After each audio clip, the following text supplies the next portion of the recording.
Bonjour et bienvenue dans le monde de notre vie intérieure. Nous parlons aujourd'hui de la fuite du temps. Se regarder vieillir, voir les enfants grandir, apprendre la mort de proches ou de personnes célèbres. Le temps s'écoule si vite et il est si compliqué d'en comprendre la nature exacte. À l'image de saint Augustin qui écrit dans ses Confessions « Qu'est-ce donc que le temps ? Quand personne ne me le demande, je le sais. Dès qu'il s'agit de l'expliquer, je ne le sais plus. » Nous sommes condamnés à percevoir le temps de manière subjective. Les travaux scientifiques montrent que le cerveau humain n'est pas bien équipé pour évaluer par exemple la notion de durée. Ces recherches révèlent que la perception du temps dépend de nos émotions et de notre attention. Si nos émotions sont agréables, le temps passe vite, alors que les moments pénibles ou douloureux nous semblent interminables.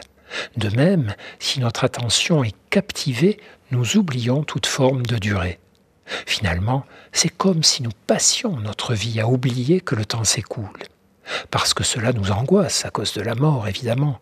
Chaque seconde nous rapproche de notre fin. Vulnerant omnes, ultima necat, écrivaient les latins sur leur cadran solaire à propos du défilement des heures.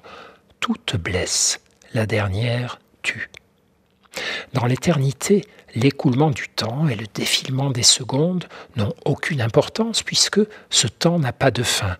Mais dans la vie humaine, c'est une autre histoire. Alors, nous aspirons à l'éternité sous sa forme la plus accessible, la plus humaine, la durée et la pérennité, cette vertu de ce qui dure non pas toujours mais longtemps.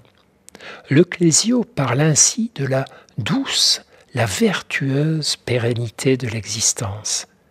C'est pourquoi nous sommes aussi apaisés et rassurés par les choses qui reviennent toujours comme les cycles des saisons.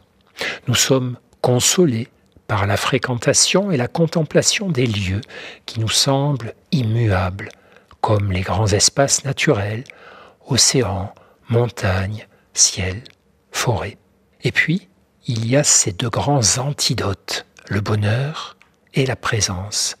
Le bonheur d'abord, durant les moments où nous sommes heureux et où nous vivons notre bonheur au lieu de l'observer comme font les inquiets, le temps n'existe plus. L'expérience phénoménologique du bonheur inclut la suspension du temps. Tout bonheur auquel nous nous abandonnons totalement nous donne un goût d'éternité. La présence ensuite, lorsque nous sommes pleinement présents à ce que nous vivons, absorbés par nos gestes, nos sensations, nos réflexions, le temps s'immobilise.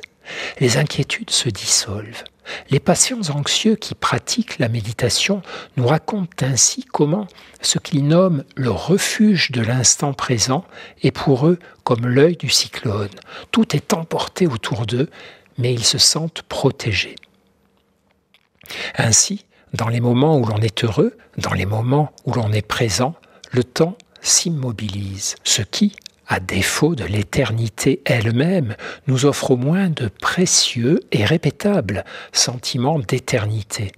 Et peut-être est-ce d'ailleurs encore mieux comme ça, car, comme le professait Woody Allen, l'éternité, c'est long, surtout vers la fin. À demain, et ne perdez jamais le lien avec vous-même.